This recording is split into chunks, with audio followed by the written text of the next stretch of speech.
Mr. Munjal, for once again chairing our annual senior leadership retreat. Really privileged to have you as the chairman. And a few questions for you. Um, how does the leadership retreat help leaders bring efficiency and productivity into their organization? What are your thoughts on that? So I think one thing is the way you set this up and run it. While you give me credit, there are many other people actually doing the work. So I think that's the uniqueness of leadership. So you have demonstrated that in many ways yourself. I think for the people who come in to participate in this retreat, it is an interesting experience, not just to learn from different people from different walks of life, because you're not only calling people from industry, you're calling storytellers, you're calling people from the publicity industry, so all kinds of areas. I think that all around 360-degree exposure does a lot to show them what the possibilities are. And the second thing I think why it's beneficial is the large number of decision makers from different companies come together. So they also learn from each other. And not just learn, but they also make friends which they continue post this retreat. So I think it has multiple values which come in. And because the location is in a place like Goa, it's a place which enhances your ability to learn and interact. So I think in all, it's a wonderful idea. I guess serendipity adds to it. Do you want to say a couple of lines on why we do it at this time? Certainly. The Serendipity Arts Festival, which takes place in Goa over an 8-day period in December every year, is quite a unique initiative. It brings together multiple disciplines of the arts. It brings the ability to democratize the arts, to make it accessible to people of all ages, all backgrounds, all incomes, all geographies. And it's also trying to create a bridge between India and many, many different countries based on arts and culture. So in many ways, the messages are similar that you are giving through the leadership retreat, that it is about each one of us. If we focus on the arts and the culture, which is part of our heritage, we will learn the real value that comes from interaction of human beings. And eventually, all of leadership is about people. So how effectively do you think the emerging trends of business environment have been captured in this retreat? As I said earlier, the good thing is looking at business from many different perspectives. So you get people to talk to the audience from different backgrounds, running a hotel, running an ad agency, running a manufacturing business.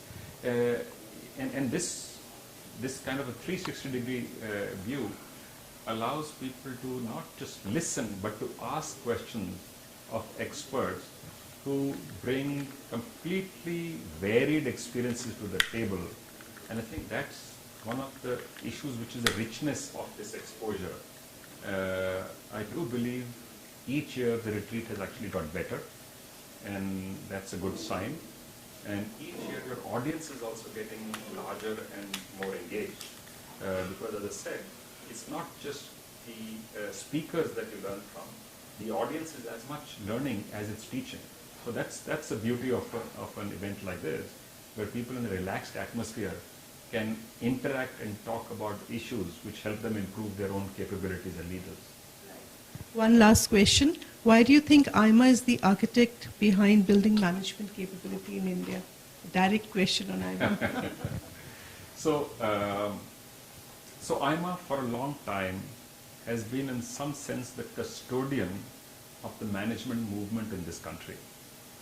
While there are local management associations in many parts of the country, the umbrella organization, All India Management Association, has done a pretty tremendous job in stitching all of this together, looking at right from education, preparing for entrance to business schools, running an education program, looking at research, writing stuff, organizing events, conferences, awards, recognitions of capability of managers and others.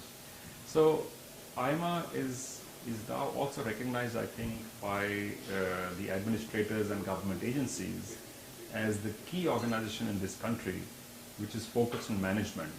And for India to transition from where it is to be amongst the leading nations and the leading economies in the world, one of the important criteria is going to be the quality of management, which is why it is both important and useful that AIMA has a very good mix of people from different industries. You have academics, you have professionals, you have entrepreneur professionals, you have all kinds of people working together, and that gives AIMA the ability to address management issues literally across the board, and you're also able to suggest ideas to policymakers, even though you do not do any policy making work with government, but you have the ability to provide ideas based purely on the experience of your members and the companies. Thank you for the vote of confidence for AIMA, and I hope next year also we take this retreat to a next level. Absolutely. Thank you. Good luck.